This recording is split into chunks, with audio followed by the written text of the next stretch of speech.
Question 3.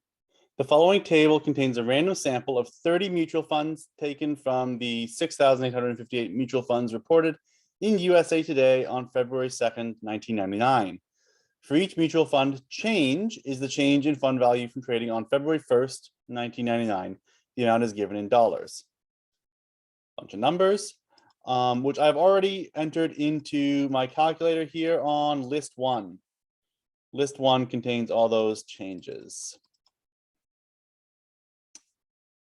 Is there evidence that the mean fund values for mutual funds changed on February 1st, 1999? Test the hypothesis using a significance level of 0.05. So in order to test this, we're going to go test and then T. Why are we doing T? It's because we're looking for, we're doing a hypothesis test for means, right? It's the mean fund value. Means are always either Z or T. It's Z if you've been given the population standard deviation, and it's T if you have not. So if you've been given a sample standard deviation, or if you've just been given a list of numbers, we use T. So in this case, we have a list of numbers, so we use T. It's one sample, and we set the data to list. Now, the hypotheses are that the mean value changed or did not change, right? So changed means that the mean change equals, so is not equal to 0. And did not change would be if the mean change was equal to 0. Right, so if we wanted to write down our hypotheses, right, we would write them down. Mean equals 0 versus mean is not equal to 0. And this would be our null hypothesis. And this would be our alternative hypothesis.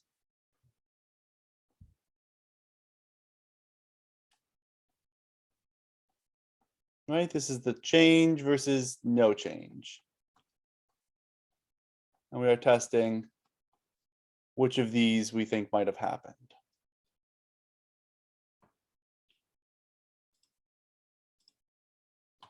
Right, so then we get on the calculator, right? So we're doing not equals 0, right? We're doing not equals because it is two-tailed, it's not one-tailed.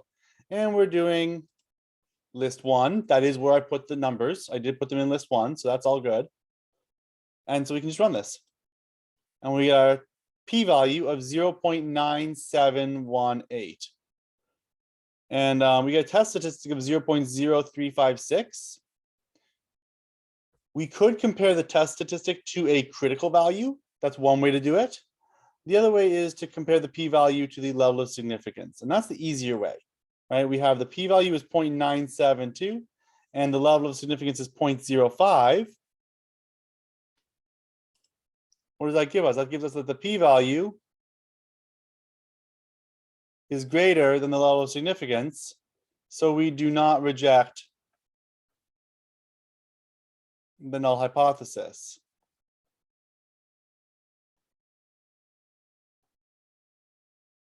Right, so that means we do not have enough evidence to reject.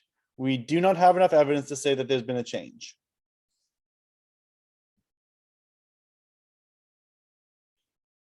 All right, so that's how we do that question. If you wanted to use the critical value method, we would have to do a little bit more work, which you could do.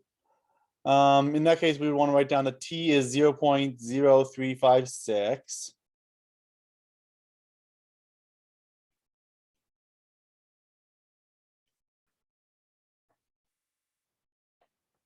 And we would want to find what is our rejection region. We would want to find a critical value.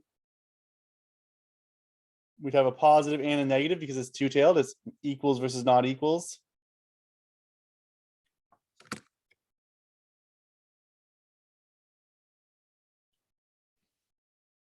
So we would have to go on the calculator.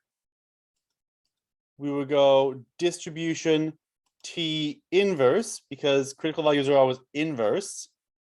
We would change this to variable. The area would be the alpha 0.05 divided by 2. We divide the alpha by 2 because we have these two tails.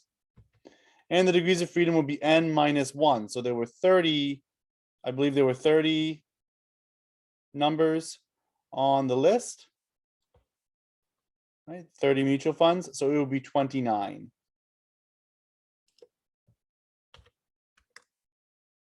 And then we would get our critical values of plus and minus 2.045. Right, so we would get 2.045 and negative 2.045. And we would have our rejection regions up here in this tail and down here in that tail.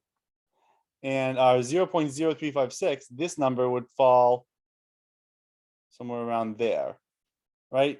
In between the critical values, not in the rejection regions. So we would get the same conclusion, right? That we do not reject the null hypothesis. It would just be a little bit more work to do that, right? So the p-value method using the calculator is the easier method. But if you were asked to do the critical value method, you could do it also using the calculator.